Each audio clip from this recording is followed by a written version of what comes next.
हाय, आपके साथ मैं हूँ Surabhi Sharma. India TV YouTube channel subscribe करिए, बेल आइकन दबाएं।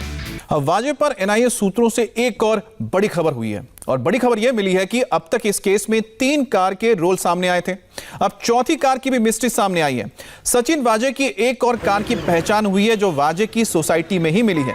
इस चौथी कार से एनआईए को अहम दस्तावेज और इस्तेमाल किया गया कपड़ा मिला है। इस बीच आज एनआईए साउथ मुंबई के एक 5 स्टार होटल में भी जांच करेगी। पिछले 10 महीनों में सचिन वाजे इस 5 स्टार होटल में कई बार रुका था। तो एक दो नहीं बल्कि अब 3 कारें सामने आ गई। एक तो वो कार जिसे पार्क किया गया था एंटेलिया के बीच बाहर, जो स्कॉर्पियो थी। दूसरी थी इनोवा कार जिसमें आना जाना हुआ था, जिन्होंने गाड़ी चलाई थी। तीसरी जो मर्सिडीज आप देख रहे हैं जिसका इस्तेमाल किया था वाजे ने, और इसमें ही मनसुख से मुलाकात हुई थी बताया जा रहा है। और चौथी कार एक मिली है जो वाजे की उनकी सोसाइटी में रखी थी। अब इनका जब फॉरेंसिक जांच होगी, यानी साइंटिफिक जब एविडेंस इसमें से मिलेंगे तो बहुत सारी चीजों का खुलासा हो सकता है। आपको बताते हैं कि एंटेलिया केस में चौथी कार की मिस्ट्री क्या है। सचिन वाजे की एक और कार की पहचान की गई है और वाजे की सोसाइटी में कार मिली है। सूत्र बताते हैं कि चौथी कार से एनआईए को अहम दस्तावेज मिले हैं और जो दस्तावेज हैं वो कई चीज खोल सकते हैं राज। चौथी कार से एनआईए को इस्तेमाल किया गया कपड़ा भी मिला है और एनआईए को अभी वाजे की 3 और कार की तलाश है। तो सोचिए, एक दो नहीं, अभी और 3 कार हैं जिनकी तलाश की जा रही है। तो यह बड़ा खुलासा है। और हमारे साथ जुड़ गए हमारे संवाददाता मुंबई से राजेश कुमार। राजेश, ये तो बहुत बड़ा खुलासा है कि अब तक 3 कार की बात हो रही थी, एक और कार सीन में आ गई। आखिरकार एक कारों का पूरा मामला क्या है? देखिए, सचिन वाजे जब भी मुंबई पुलिस कमिश्नर दफ्तर पहुंचते थे कभी भी वो ऑफिशियल गाड़ी में नहीं आते थे, अलग अलग लग्जरी गाड़ियों का इस्तेमाल करते थे। यही वजह है कि लगातार नई गाड़ियों की बात सामने आ रही है। अभी ताजा जानकारी ये सामने आई है कि जिस दिन देवेंद्र फडणवीस ने विधानसभा में खुलासा किया था कि मनसुख और सचिन वाजे पुराने दोस्त थे, उस दिन भी पुलिस कंपाउंड में एक ऑडी गाड़ी आई थी, बड़ी लग्जरी गाड़ी आई थी, जिसमें सचिन वाजे 3 प्लास्टिक में भर के डॉक्यूमेंट्स लेके गए थे। ये जानकारी भी एनआईए के सामने आई है। वो उस कार की भी पहचान की जा रही है, उस कार को भी खोजा जा रहा है। तो गाड़ियां कई हैं। गाड़ी सचिन वाजे जितना हम लोग कमिश्नर ऑफिस में देखते थे, कभी भी उन्होंने पुलिस गाड़ी का इस्तेमाल नहीं किया, लग्जरी गाड़ियों में ही नजर आते थे और इन्हीं गाड़ियों का इस्तेमाल उन्होंने इस क्राइम को अंजाम देने के लिए किया है। एनआईए धीरे धीरे इस पूरे जुर्म का राज खोल रही है। यही वजह है कि नए खुलासे अमित रोजाना हो रहे हैं। अमित जी, तो आप जिस तरह से बता रहे हैं कि इतने सारे गाड़ियों का इस्तेमाल करते थे, हो सकता है कि जिस तरह से एक कार ने एक राज खोला है, बाकी जो गाड़ियां आएंगी, जो कार आएंगे, वो कई राज और खोलेंगे। बहुत बहुत शुक्रिया आपका। आप नजर बनाए रखें इस पूरे केस पर।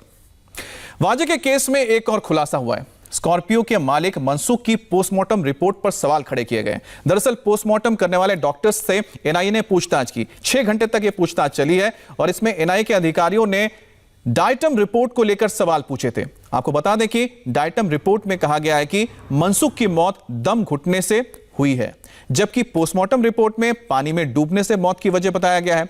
जांच में यह बात भी सामने आई है कि मौत के बाद मनसुख के पेट में पानी का अंश नहीं मिला है और पीएम के वक्त अस्पताल आए लोगों का रिकॉर्ड भी नहीं है। इस बीच वाजे पर महाराष्ट्र से दिल्ली तक सियासी हलचल बहुत तेज हो गई है। सूत्रों से जो जानकारी मिली है उसके मुताबिक बीती रात पूर्व मुख्यमंत्री देवेंद्र फडणवीस की प्रधानमंत्री मोदी से मुलाकात हुई और इस मीटिंग में गृह मंत्री अमित शाह और जेपी नड्डा भी मौजूद थे। करीब 1 घंटे तक चली बैठक में देवेंद्र फडणवीस ने पीएम समेत सभी को पूरे मामले पर अपडेट दिया है। इससे पहले फडणवीस ने सवाल किया कि वाजे का पॉलिटिकल बॉस कौन है। उन्होंने दावा किया कि 2018 में जब वो मुख्यमंत्री थे महाराष्ट्र के, तब उद्धव ठाकरे ने सचिन वाजे के सस्पेंशन को खत्म करके उन्हें वापस बहाल करने की सिफारिश की थी। ये परमवीर सिंह या सचिन वाजे बहुत छोटे लोग हैं। इनका नाम लेके ये कभी गुत्थी सुलझने नहीं वाली है। इसके पीछे किसका आशीर्वाद है, मैं तो आपको बार बार इंगित करने की कोशिश कर रहा हूं। इसकी जांच होनी चाहिए। सचिन वाजे को ऑपरेट करने वाले कुछ और लोग सरकार में बैठे हैं। आप परमवीर को तो बाजू कर दोगे, वो तो पुलिस कमिश्नर थे, आपने उनके तबादला कर दिया, लेकिन सचिन वाजे को ऑपरेट करने वाले जो सरकार में बैठे हुए लोग हैं, उनकी जांच कौन करेगा? उनका फैसला कौन करेगा? सचिन वाजे को ऑपरेट करने वाले पॉलिटिकल बॉसेस को ढूंढना पड़ेगा। कितने भी सरकार में किसी भी ओहदे पर बैठे हुए लोग हो, उन तक अगर ये कड़ी जाती है सचिन वाजे के ऑपरेटर्स कौन है ये ढूंढ के निकालना ही पड़ेगा। ये एक रूटीन प्रोसेस है। सरकार को लगा होगा कि ये समय है कि कुछ बदलाव करना चाहिए होम डिपार्टमेंट में, तो उससे किसी के मन में कोई शंका आशंका पैदा होने की ज़रूरत नहीं है।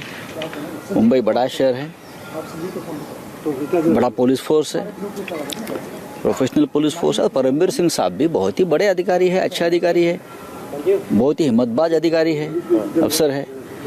तो आपको क्या लगता है, तबादले तो सर्विस में होते रहते हैं। लेकिन सर, जिस तरह से लगातार ये आरोप लग रहा था कि मुंबई पुलिस कमिश्नर जो हैं उन्होंने इस पूरे मामले को, हिरेन मनसुख मामले को मिस हैंडल किया और सचिन वाजे को उन्होंने प्रोटेक्ट किया। देखिए, वो आप नहीं तय कर सकते, अब मैं नहीं तय कर सकता। अब एनआईए की जो जांच चल रही है, सेंट्रल गवर्नमेंट या एटीएस, वो तय करेगी क्या हुआ है और क्या नहीं हुआ है। लेकिन बीजेपी तो यही आरोप लगा रही है कि सचिन वाजे और परमवीर सिंह तो एक मोहरा है, असली जो किरदार है इसके पीछे वो तो सत्ता में बैठे हुए हैं। बीजेपी कौन है, अपोजिशन में है महाराष्ट्र में, उनका काम है इस प्रकार से आरोप करना, उनके हर आरोप को जवाब देना, ये कोई हमारा काम नहीं है। हाय, आई एम सुरभि शर्मा। खबरों से अपडेट रहने के लिए India TV YouTube channel subscribe करिए, साथ में बेल आइकन जरूर दबाएं। जुड़े रहें इंडिया टीवी के साथ।